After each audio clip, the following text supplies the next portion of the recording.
And my technical producer is here. She's going to tell me when we live. There is a bit of a delay on this. On this. On this. Okay. All right. All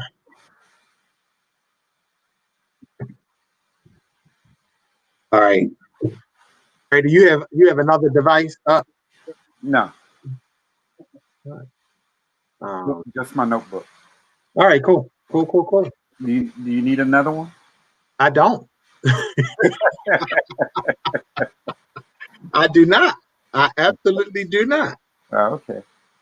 All right, my wife is here, so send Lisa a text and tell her if at any time she wants to come and join you and get on camera, tell her that the invitation is extended. We would love to have her come and join in the conversation. I am going to send her the link that you sent me. No, don't send her that link. If she comes, I want her to be in the same square with you. Oh, okay. All right, so let me. Because I think she's going to be tied up. She said till probably 8:30. So. Okay, well, just tell Lisa that she's just way too busy for us.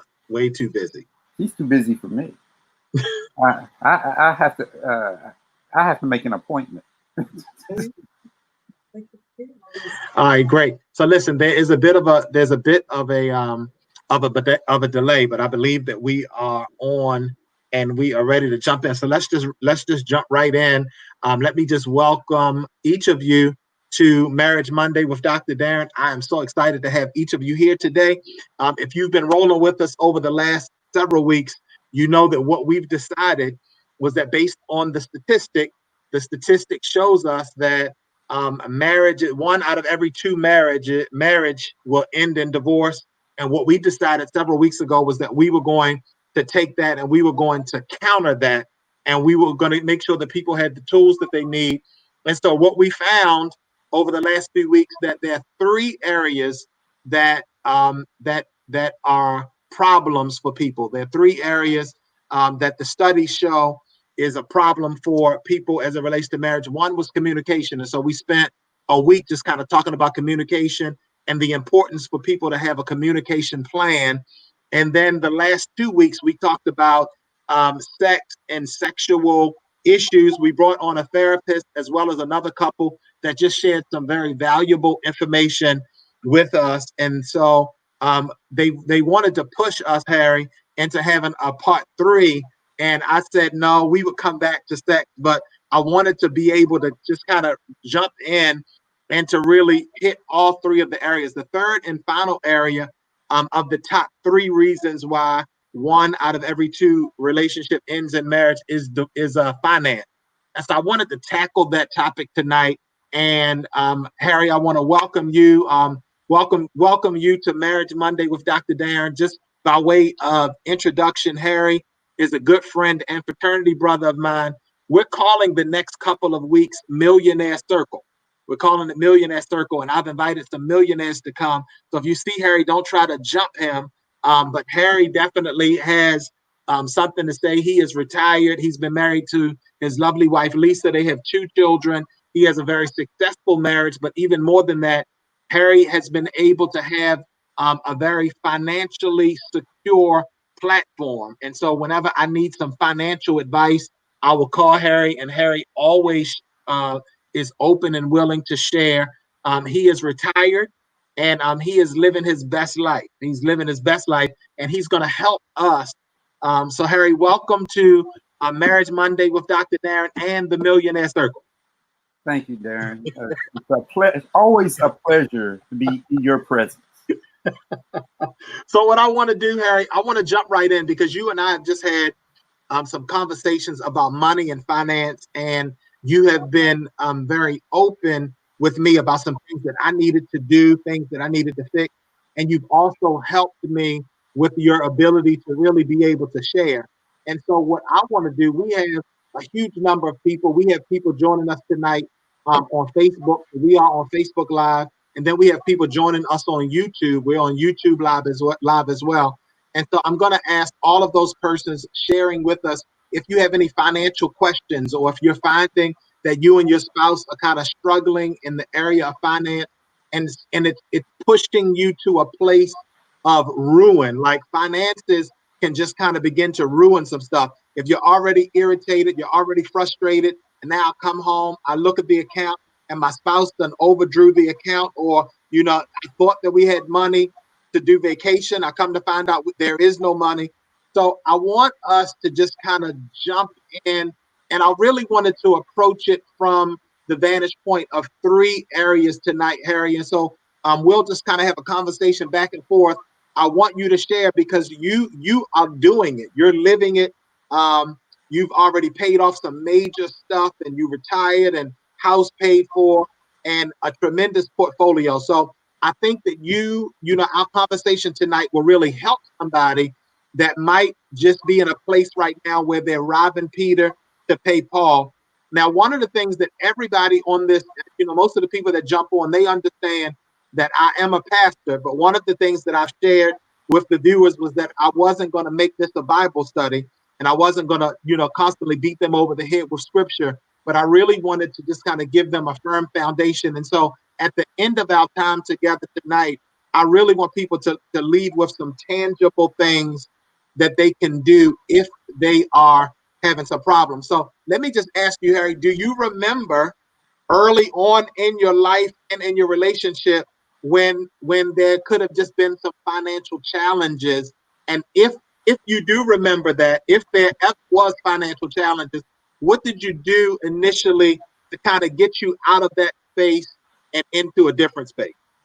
Well, one of the things I've found is no matter how much money you make, you will spend as much.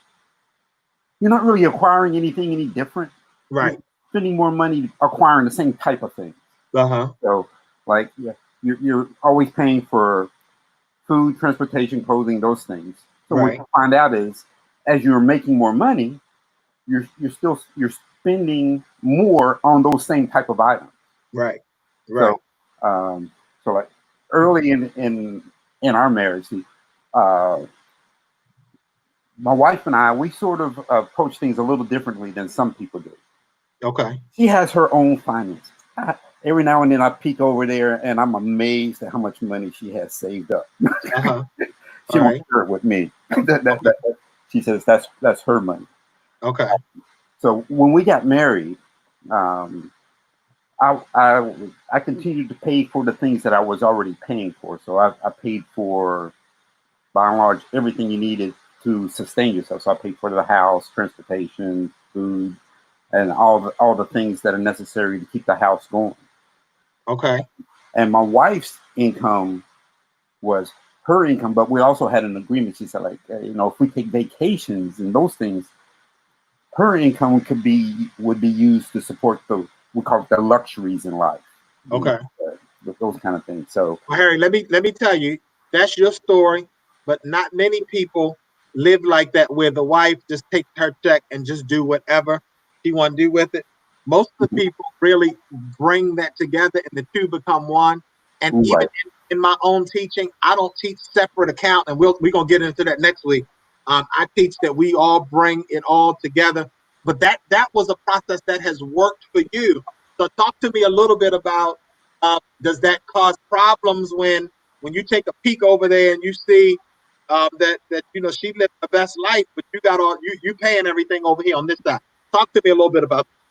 Yeah, well, like you said, it's because we were spending, or I was spending all of the money that I was earning to sustain us.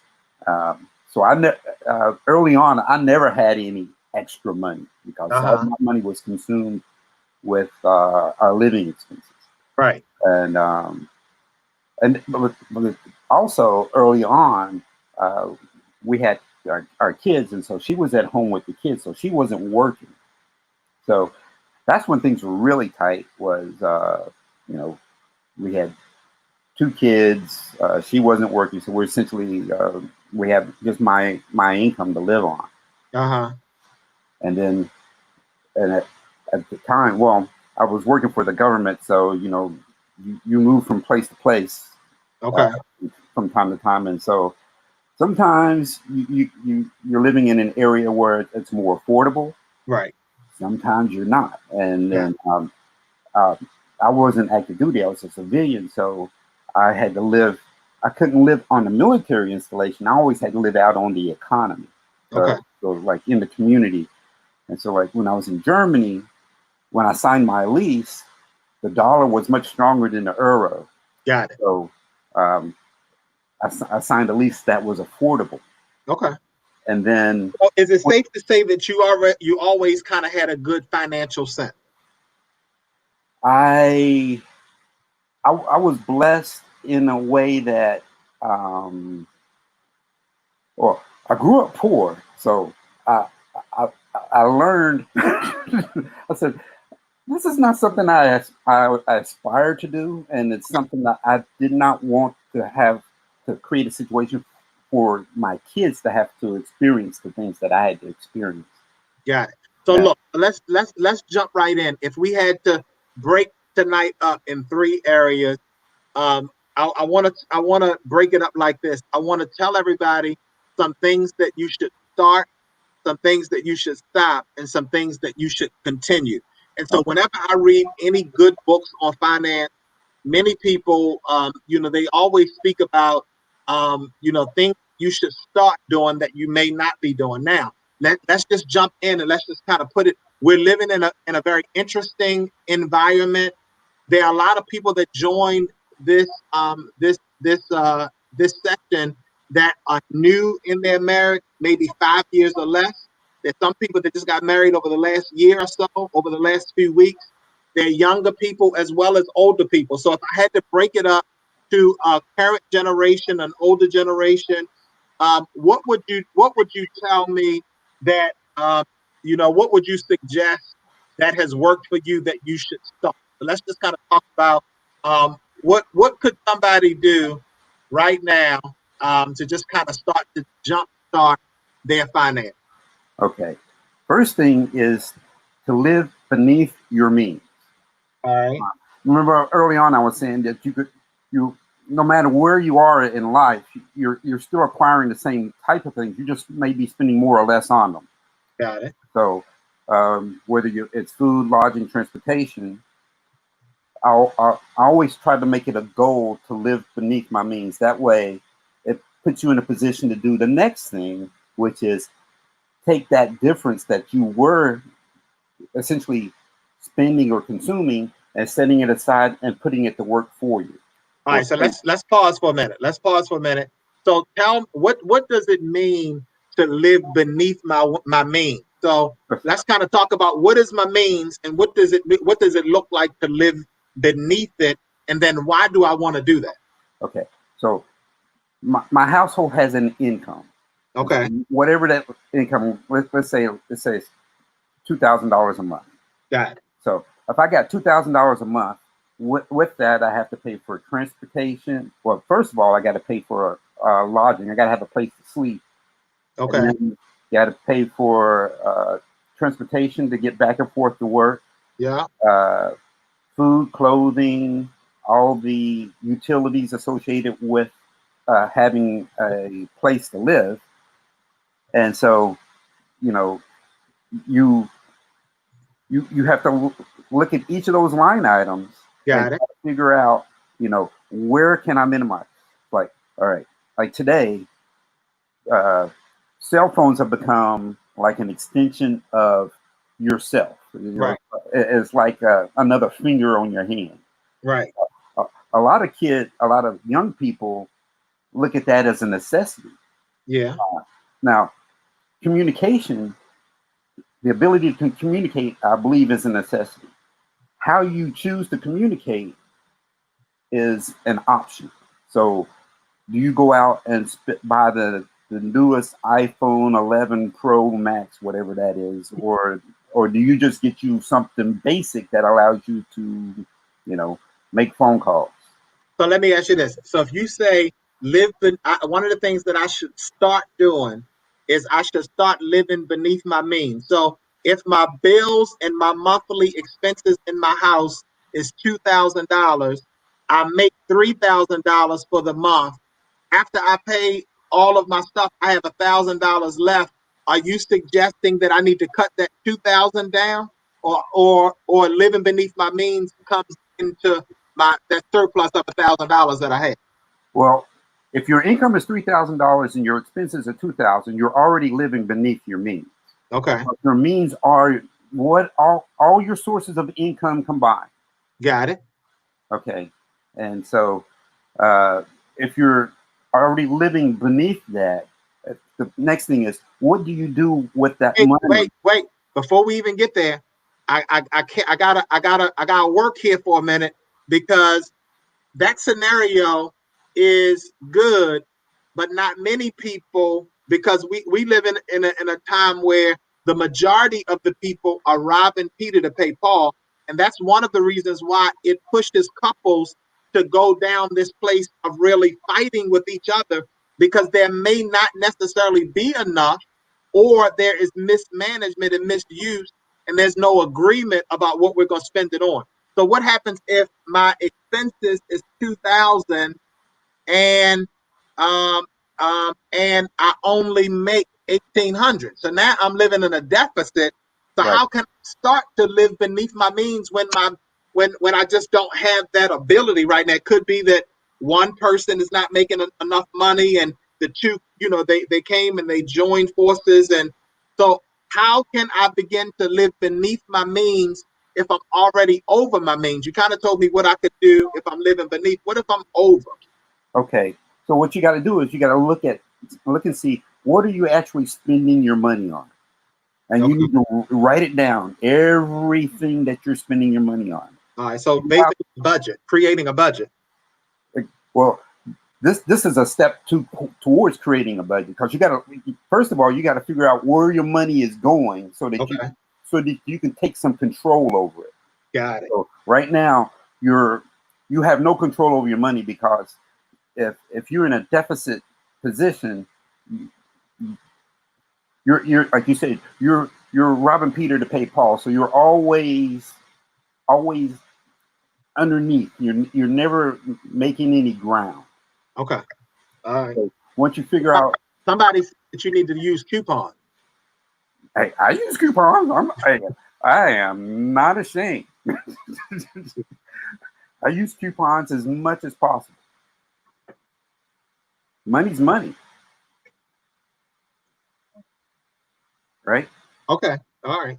So So if I'm finding that I'm already at a $200 deficit, then what I probably need to do is to go look at everywhere and see what I can cut. It right. could mean that maybe I can cut with some of our extracurricular activities. Maybe I can get on budget billing with the gas and electric and not pay as much. Maybe I can use coupons, or so finding ways to limit that is what I think I hear you saying. Right. So, like, a lot of people have, I'll call it an entertainment package. So you have all this stuff available to you to watch on television. Uh, you know, do you need all the premium channels? Do you need these are all choices you make. Right. But you can reduce some of those things. And one of the things you can also do is negotiate with your provider. Okay. And tell them, say, hey, look, I'm thinking things are kind of tight, so I might have to cut back. We can negotiate on some of the packages. And one of the things I have found is, just by reaching out to them, they generally will work with you, and they're typically able to help you find a resolution that fits what you need at a reduced cost. Got it. Okay.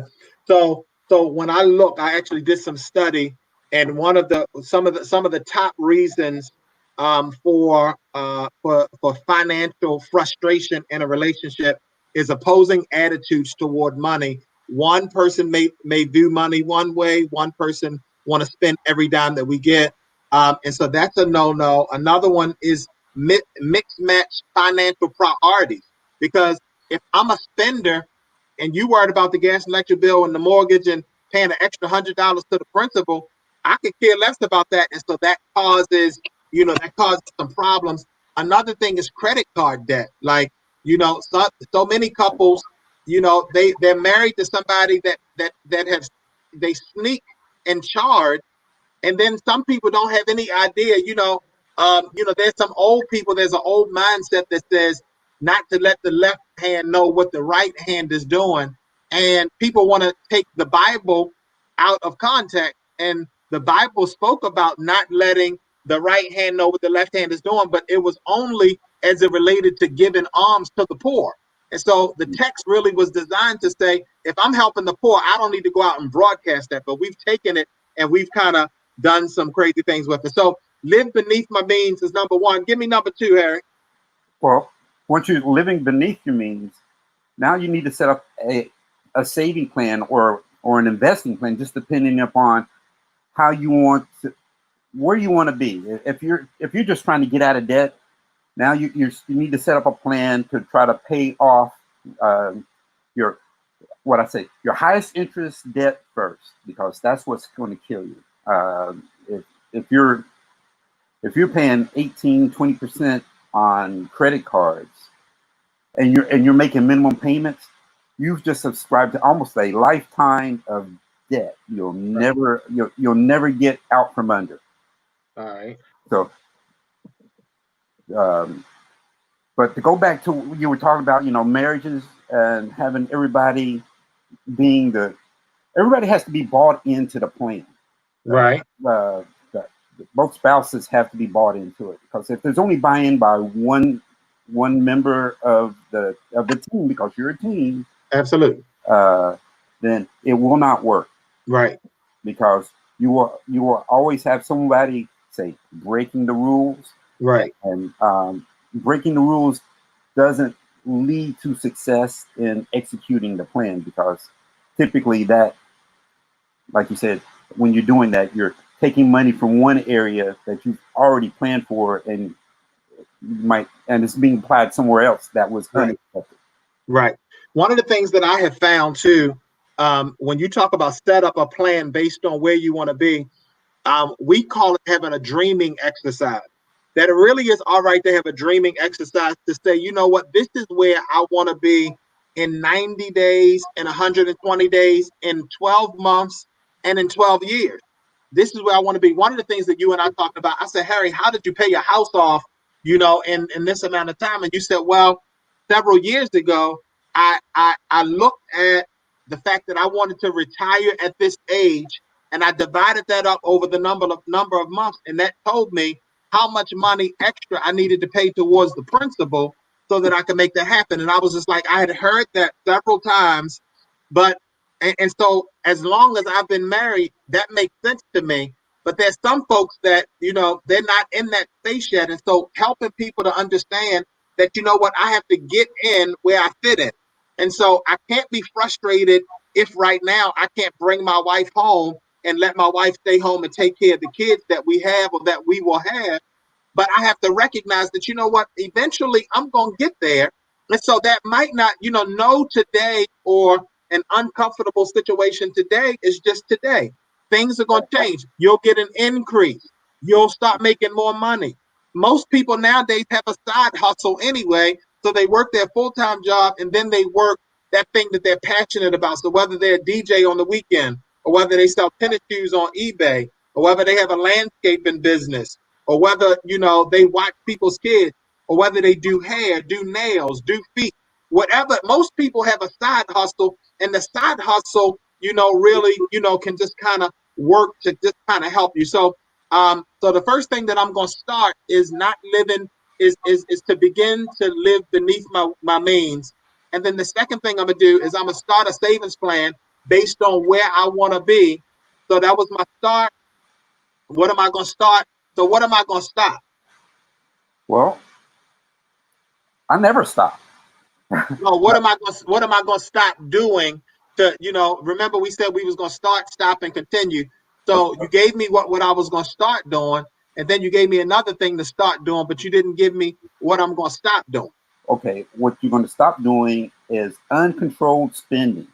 If it's not part of the plan, don't do it. If you can't pay cash for it, you have to make a determination. Do you really, is it a need or is it a want? If it's a want, put it on the back burner. If it's a need, you gotta spend the money on your needs. Okay. Your wants are discretionary. So what I work hard. I work hard. So are you suggesting that I can't go get the Louis Vuitton bag, or I can't go and get my convertible BMW? Are you suggest that's what Harry drives, y'all? Harry drives a convertible BMW. So are you suggesting that, you know what, I work hard, the least I could do is take my stimulus check and spend it and go get a Louis bag or something? Are you suggesting that I can't do that? Well, let me ask you this. How long do you want to work hard? That's a good point. That's a good point, Harry. Yeah. I just, for myself, I knew that there was a point at which I wanted to be able to do what I wanted to do. So like I'm at a point now, if I want to do my side hustle, which my side hustle is sort of like what I'm doing now, which is investing. That's my side hustle. I don't like working real hard. I just try to work a little smarter. Okay. And it's afforded me a fairly comfortable lifestyle, I guess. All right, good stuff. All right, so we talked about what we're gonna start. Let's close it up and talk about what do we continue to do. You continue to execute the plan day after day after day. All right.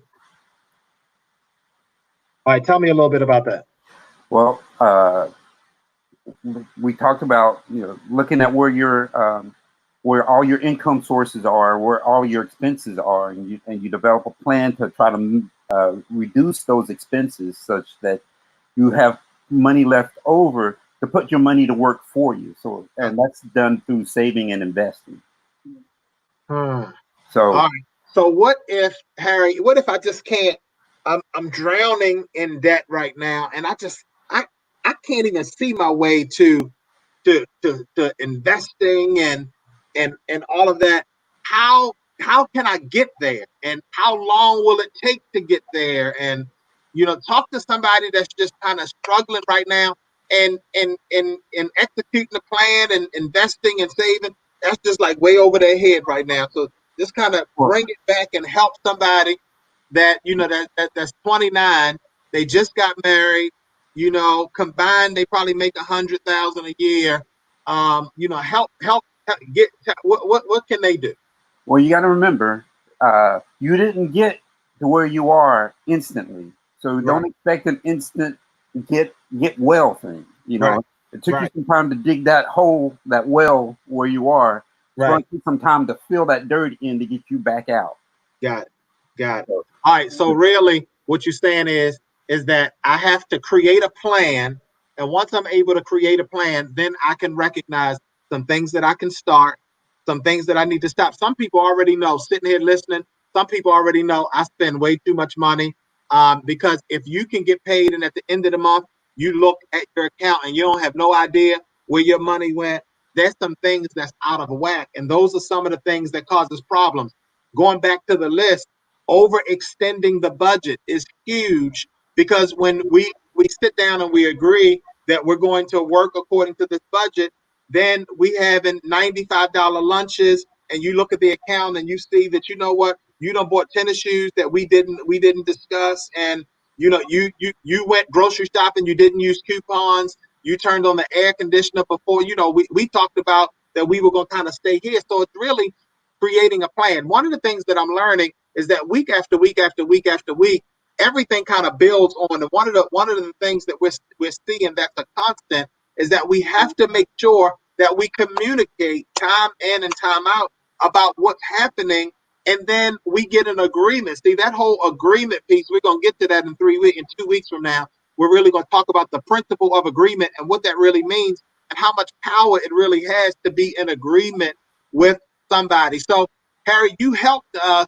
to really get there. And I'm gonna invite you back so that we can really talk about deepening your investment portfolio. Because every time I see you and you just kind of give me a sneak peek, I want to fall out on the ground. But it helps me to really process and to move forward and to recognize that you know what it's once I create a plan, I continue to work my plan, and I watch and see that the plan works. That there's a scripture that speaks about what man seeks to build, to build anything that he don't sit and count the cost. What is it really going to cost me to go get that Louis Vuitton bag? Because I'm gonna spend $1,500 on that, but it makes no sense to do that, and I still have $1,500 on a credit card that I could have paid off with that money, and then I save for that, and then I pay cash for it when it's time to get it, or that BMW, or those shoes, or that shirt, or that skirt, or that dress. That everything in the right context will actually work out. So I think that those are some good keys to what we got comments, we got questions.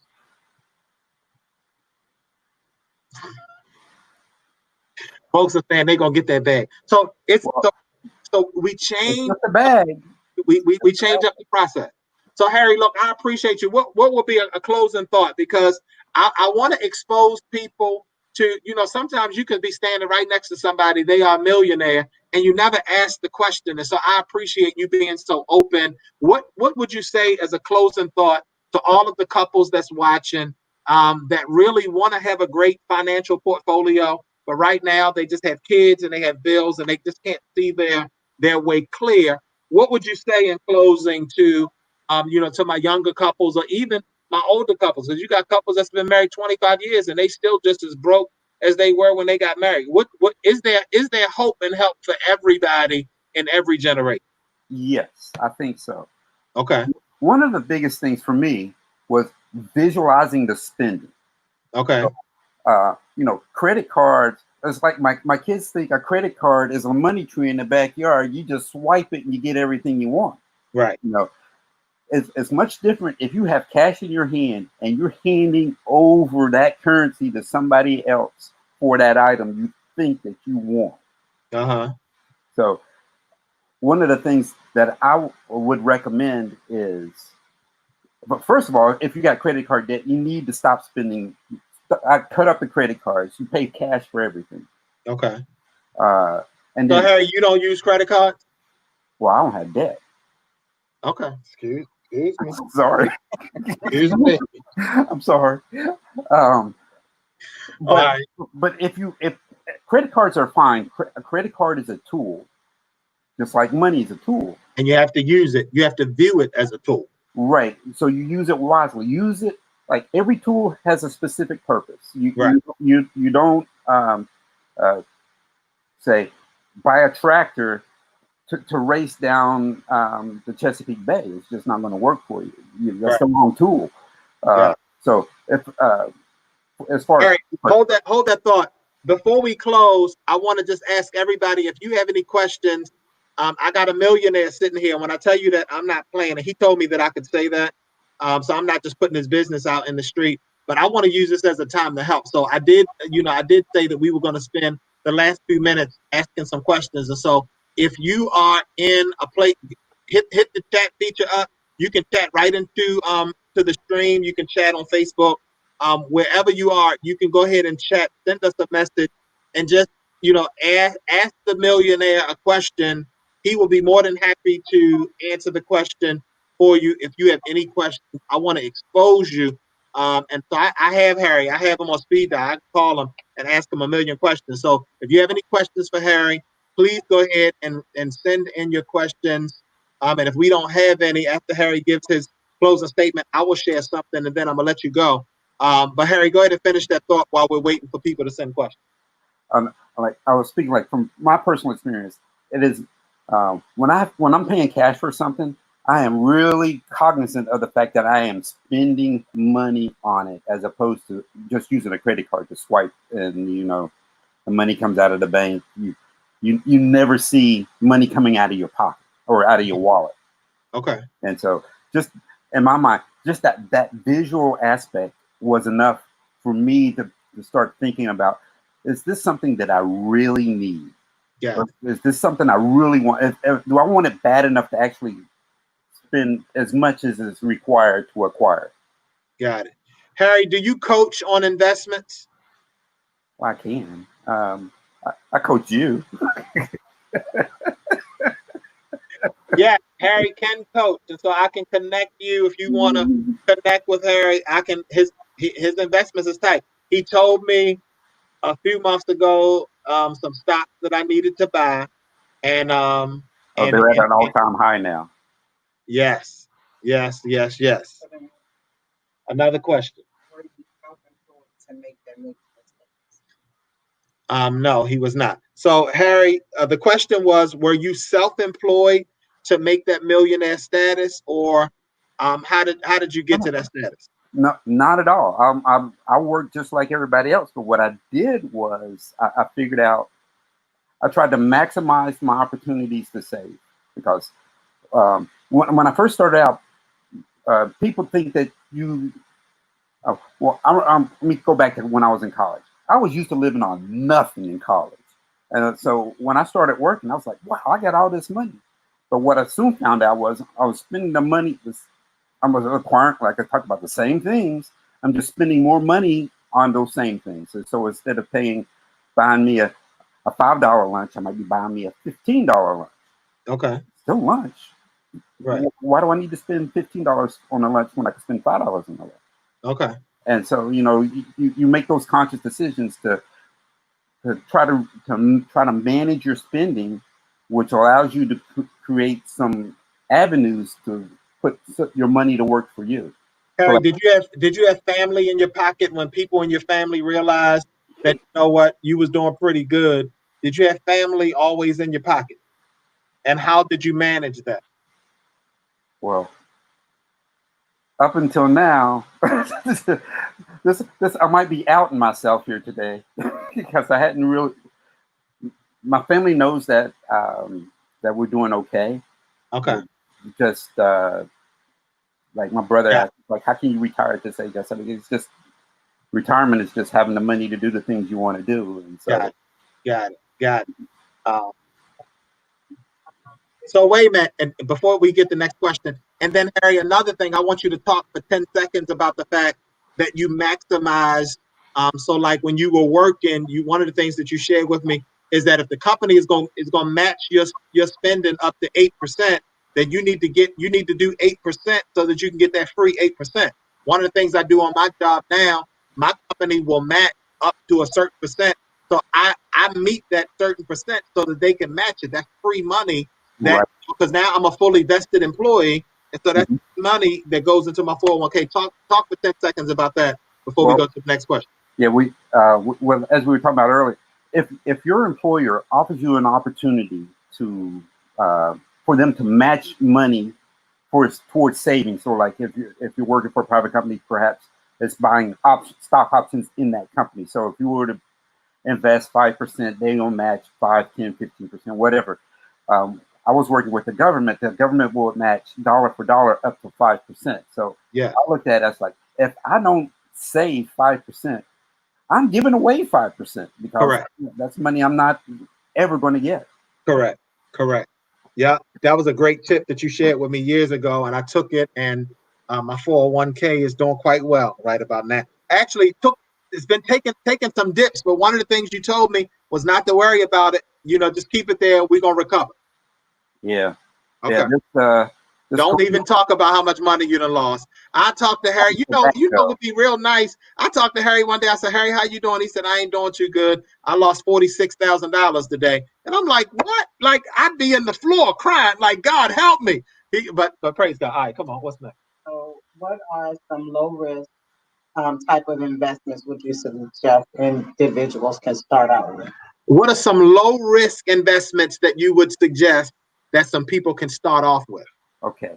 Well, to minimize your risk, typically you don't want to invest in an individual stock because that individual stock, if it goes up or down, your income goes up and down with it. Right. If trying to minimize your risk, I would invest in mutual funds that spread the risk out across the portfolio, so that you're not necessarily going to get the great returns that you might get with an individual stock, but also you're not risking your money because the market giveth and the market taketh away. Yeah, yeah. So I remember one time I tried to tie you into a number, and I said, Harry, I said, how much money do I need to invest in something? And you said, how much can you afford to lose? And that's that whole thing. When you start dealing with investing in the stock market, you gotta, if you can't afford to lose 3,500 or eight, 3,500 to $5,000, then you might not want to invest it. But if you can afford to lose it, then go ahead and put it out there, and then things will happen. Harry, that might be another. We got another question. What are you using to buy?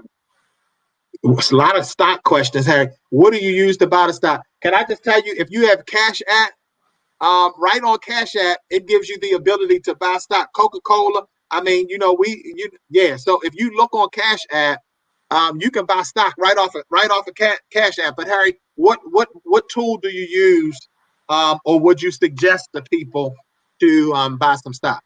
Well, if you're looking at stocks, first of all, you got to figure out, are you a long-term investor or are you a short-term investor? Because now, what's the difference in the two, and what are the benefits of both of them?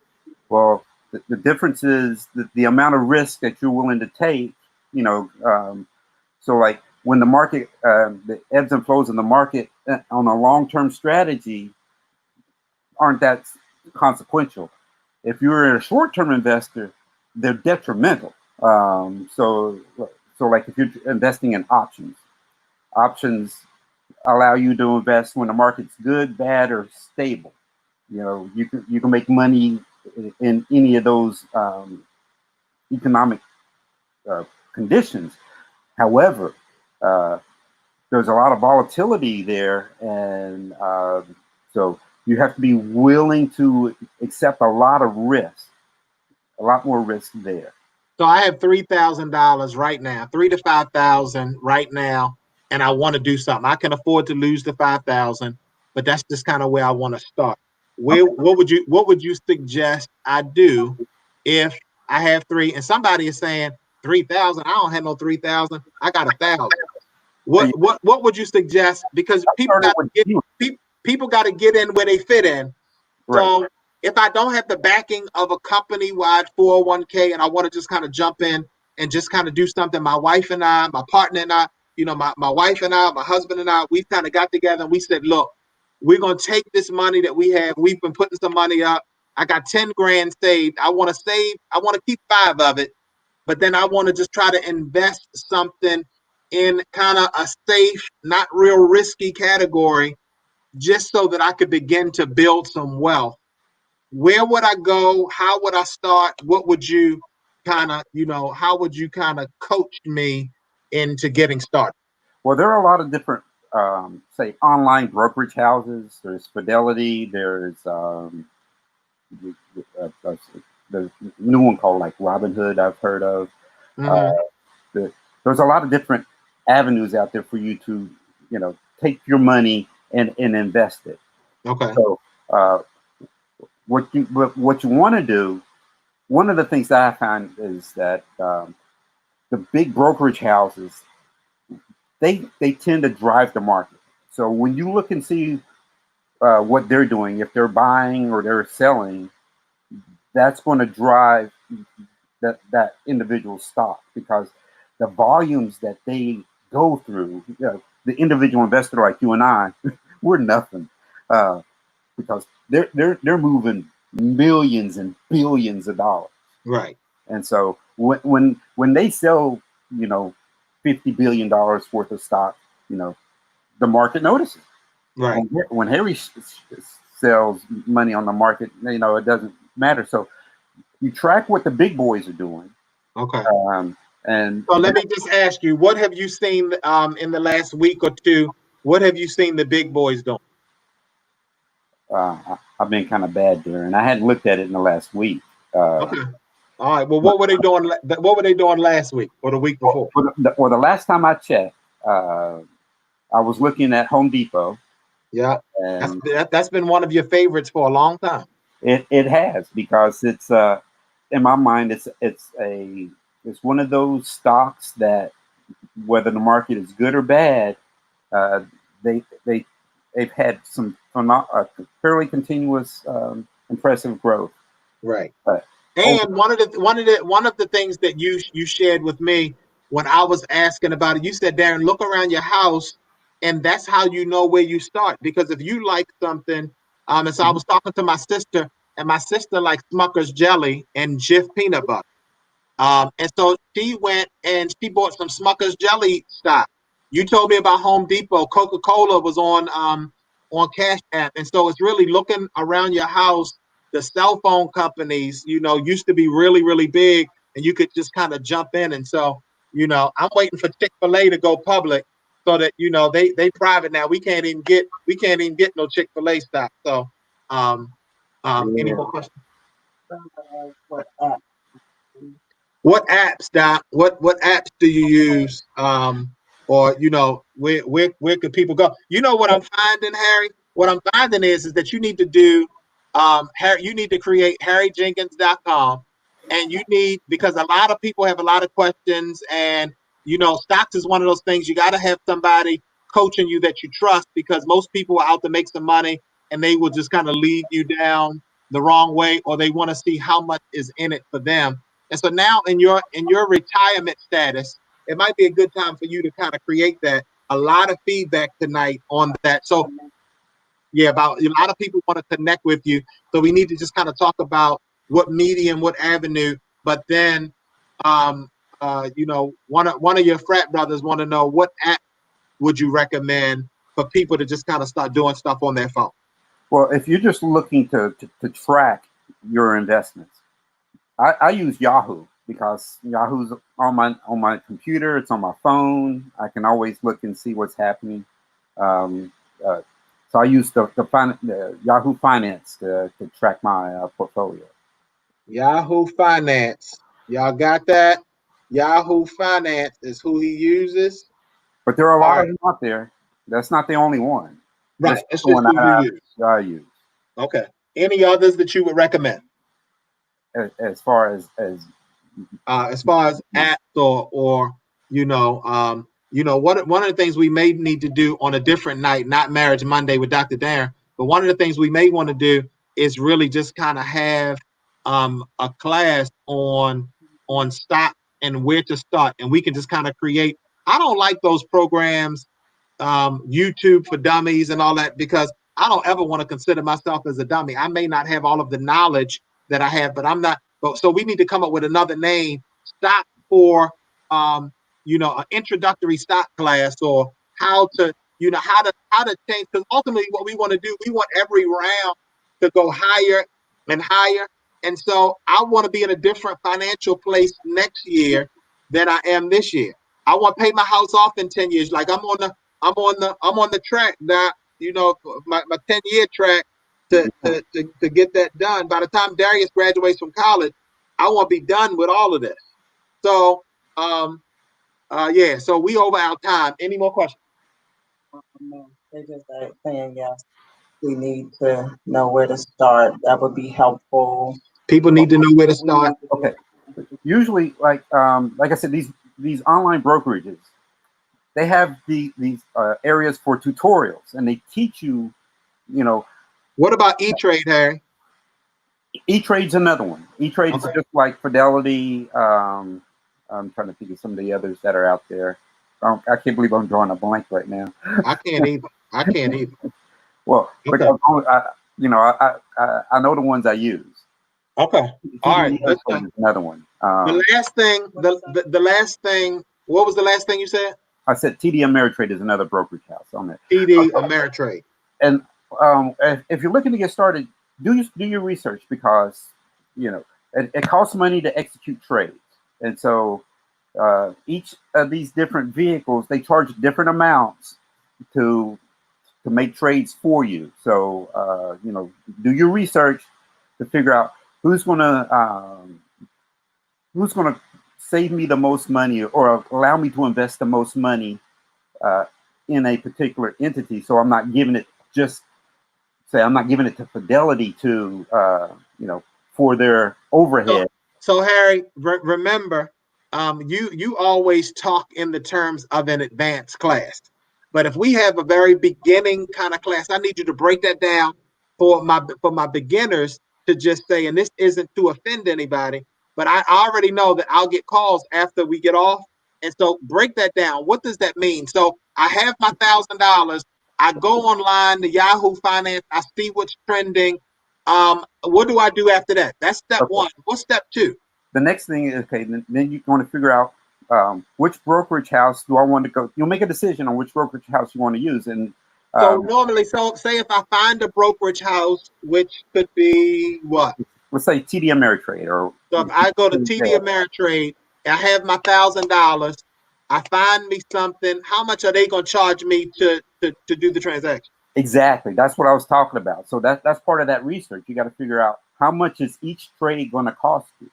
Okay. If you have $1,000 and they're going to charge you, like some of them just charge like $5 a trade, which is good, you know. So 900 or 9,995 of your dollars is actually going towards the stock that or mutual fund that you're looking to acquire, as opposed to it going to the company. We might need to do Finance Friday, Harry. I might need to bring you back on, and we just spend some Friday evening where people want to get their party on Friday. But maybe we need to come up with another day where all we do is just kind of talk about what's happening and what's hitting. Now that you talking about that getting that party on, is that a requirement?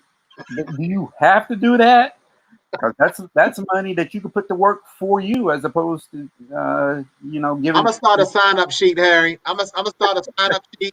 No, I am. I'm gonna start a sign up sheet, and I'm gonna pull you into a session. We can come into a session on Thursday night or something, and because there's a lot of people that want to take this and run with it, and they want to be financially secure, but sometimes knowledge is power, and so not knowing what to do, and especially when I have the money. And so if we can kind of create a series or a class where for 5 weeks we bring everybody to a class and you start teaching them about that, you can receive an offering for your time, and then we'd be good to go. So let's talk about that. Any other questions before we go? Going once. Robinhood does not cost money to execute trades, and SoFi is also a free platform. I got another one of the guys that I'm gonna invite to Millionaire Row. He's in the chat. I'm gonna shout him out. That's my main man, Joe Cudaselli, one of my great friends. Another millionaire I'm gonna invite. And what Joe said was Robinhood and SoFi don't cost money to execute. Thank you, Joe. Appreciate you. But yeah, so Harry, thank you so much, man, for joining tonight. We definitely appreciate you being here. My And pleasure, I'm going to get our list together, and next week I have another millionaire partner that's going to share with us. Harry, thank you for agreeing. Joan Pratt is a good friend of mine. She is the controller for Baltimore City. She is the owner of Joan Pratt CPA and Associates. Joan was supposed to be with us tonight, but tomorrow is election day in Baltimore, and Joan is out campaigning, and so she couldn't be with us tonight, but she will be with us next week. So I want you to get a different perspective. Joe, if you're free, I'd love to bring you on. But Harry, I appreciate you standing in for with us tonight, and I want to thank everybody for joining this week. Marriage Monday with DrDerren, and I trust that you got what you needed, and you will move you and your processes forward. Have yourselves a fantastic evening, Harry. Appreciate you, my friend. Everybody have a great night. You too, brother. All right. Bye-bye. Bye. There you go.